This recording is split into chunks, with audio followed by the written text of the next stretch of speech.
when you take notes using initials especially, a lot of times you will see that some of the letters they repeat a lot. Like for example, the previous one, climate change is a major concern across the globe these days. Let's say this is my sentence.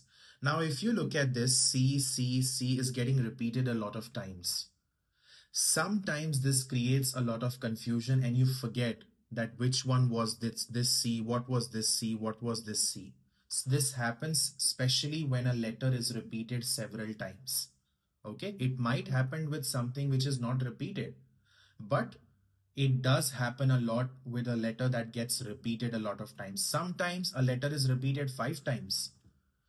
To avoid such confusion, I tell people that when you have finished writing the initials, quickly write down the answer in your notebook. I'm not saying write it down with pretty handwriting, take your sweet time. No.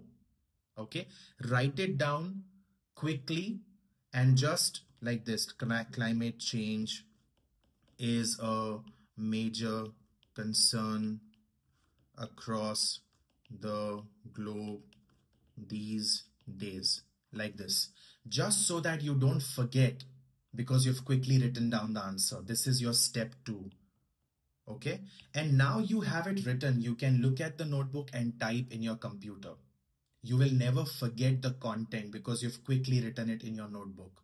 Okay, but if you skip this step 2 of writing down the answer thinking I don't have enough time, which you do have a lot of time, provided you have not wasted your time in MCQ, single, multiple, select, missing word, all those questions, then you will have enough time here. In this case, if you skip this step, you may or may not, there is no confirmation, but you may or may not face problem and you might have forgotten the content. And sometimes the sentences you get in the exam, they are pretty long. So just based on these initials, it might get difficult to recall what was the word.